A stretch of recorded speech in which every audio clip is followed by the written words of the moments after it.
আসসালামু আলাইকুম বন্ধুরা। আমি আজকে আপনাদেরকে একটি বাইক সার্ভিসিং বা সেকেন্ড হ্যান্ড বাইক কেনার ক্ষেত্রে কি কি সতর্কতা আসলে অবলম্বন করা উচিত সেই বিষয়ে আপনাদেরকে একটু ধারণা দেওয়ার চেষ্টা করবো ইনশাল্লাহ। তো আমি একটা সেকেন্ড হ্যান্ড বাইক নিছি। সেই বাইকটা কেনার পরে কয়েকদিন চালাইছি। চালানোর পরে আমার মনে হচ্ছিল যে আসলে বাইকটা একটা মাস্টার সার্ভিস দেওয়া দরকার। তো মাস্টার সার্ভিস দেওয়ার জন্য আমি আমাদের টাঙ্গাইল জেলার আহ, দেলদুয়ার থানার মূলত এটা ডুবাইল ইউনিয়নের টিআরসি মোটরসে যাওয়ার পরে ওনাদেরকে বললাম যে আমি একটা মাস্টার সার্ভিস দেবো আমার বাইকের।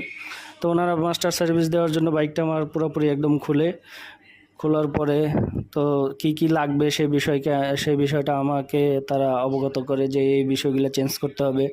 তো দেখেন আসলে বাইকটা এমনি দেখতে যতটা চকচকে ছিল, একদম দেখতে নতুনের মতো মনে হচ্ছিল।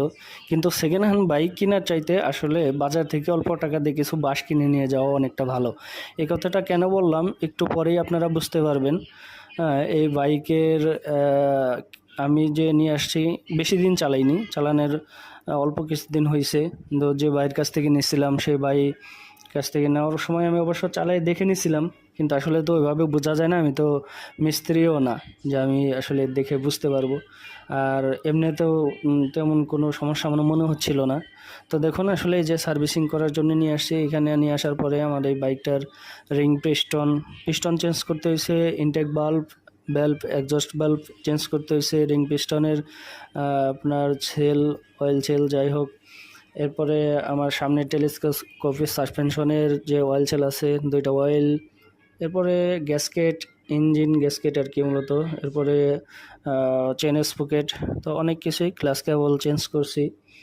তো আরও আনুষঙ্গিক অনেক কিছুই চেঞ্জ করছি। টোটালি প্রায় আমার 13,000 থেকে 13,500 টাকার মতো খরচ হয়েছে এখানে।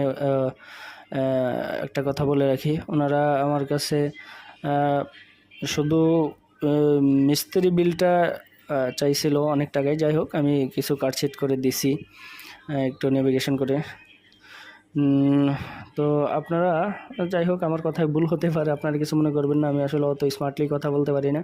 তো দেখুন বাইক সার্ভিসিংটা কীরকম হয়, আর বাইক সার্ভিসিংয়ের আগে চালিয়ে কীরকম লাগছিল, সার্ভিসিংয়ের পরে কীরকম লাগছে, এই বিষয়টা আপনাদের কাছে বলবো। আর অনেক টাকাই খরচ হয়ে যায় আসলে মূলত সেকেন্ড হ্যান্ড বাইক কিনলে। একটু দেখে শুনে বুঝে পরিচিত কারো কাছ থেকে হলে নিতে পারলে ভালো হয়। আর অপরিচিত কারো কাছ থেকে সেকেন্ড হ্যান্ড বাইক নেওয়াটা আসলে বোকামির কাজ। তো আমি আপনারা দেখবেন এই ভিডিওর ভিতরেই অনেক কাজ এরা করছে। আরেকটা জিনিস, মাস্টার সার্ভিস যাকে তাকে দিয়ে করাবেন না, কারণ মাস্টার সার্ভিস